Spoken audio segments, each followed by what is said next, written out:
suicide. I think there are 4 or 5 serious philosophical questions. The first one is, who started it?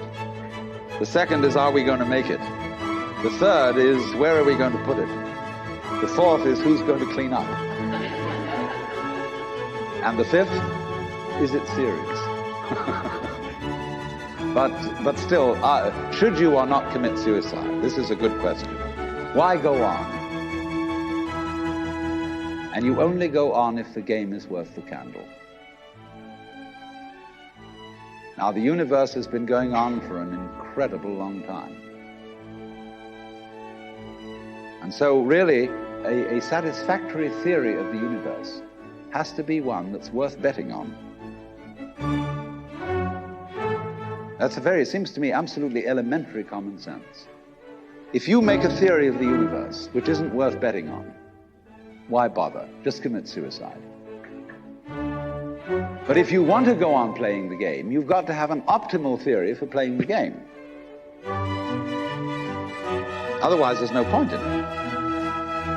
But the people who coined the fully automatic theory of the universe were playing a very funny game. What they wanted to say was this: all you people who believe in religion are old ladies and wishful thinkers.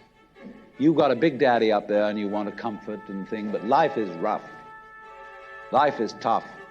And success goes to the most hard-headed people. That was a very convenient theory when the European-American world was colonizing the natives everywhere else.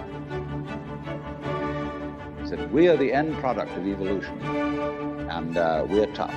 See, I'm a big, strong guy because I face facts, and life is just a bunch of junk, and I'm going to impose my will on it and turn it into something else, you see. And I'm real hard. See, that's a way of flattering yourself. So it has become academically plausible and fashionable that this is the way the world works. In academic circles, no other theory of the world than the fully automatic model is respectable. Because if you're an academic person, you've got to be an intellectually tough person. You've got to be prickly. There are basically 2 kinds of philosophy. One's called prickles, the other's called goo. And prickly people are precise, rigorous, logical. They like everything chopped up and clear. Goo people like it vague.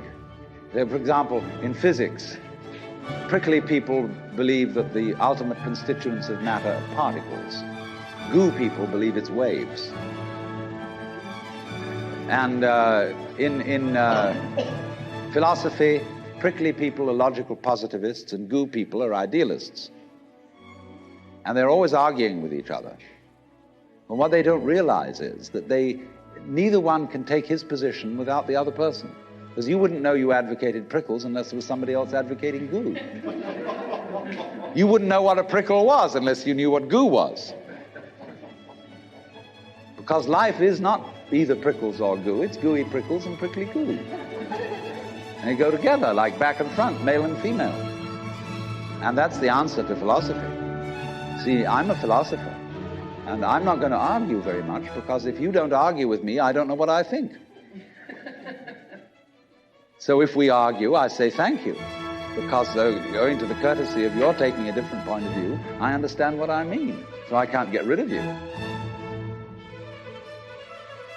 But however, you see, this whole idea that the universe is just nothing at all but unintelligent force playing around and not even enjoying it is a put-down theory of the world. People who had an advantage to make, a game to play, by putting it down and making out that because they put the world down, they were a superior kind of people. So that just won't do. We've had it. Because if you seriously go along with this idea of the world, you're what is technically called alienated. You feel hostile to the world. You feel that the world is a trap. It is a mechanism, it's electronic and neurological mechanisms into which you somehow got caught. And you, poor thing, have to put up with being in a body that's falling apart and that gets cancer, that gets the great Siberian itch, and it's just terrible. And these mechanics, doctors are trying to help you out, but they really can't succeed in the end. And you're just going to fall apart, and it's a grim business, and it's too bad.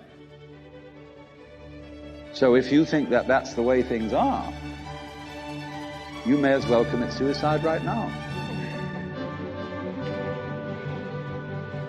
Unless you say, well, I daren't. Because there really, after all, there might be eternal damnation in the back of the thing if I did that. Or then I identify with my children or something, and I think of them going on without me and nobody to support them. Because if I do go on in this frame of mind and continue to support them, I shall merely teach them to be like I am. And they'll go on dragging it out to support their children, and they won't enjoy it, and they'll be afraid to commit suicide, and so will their children. They all learn the same lesson.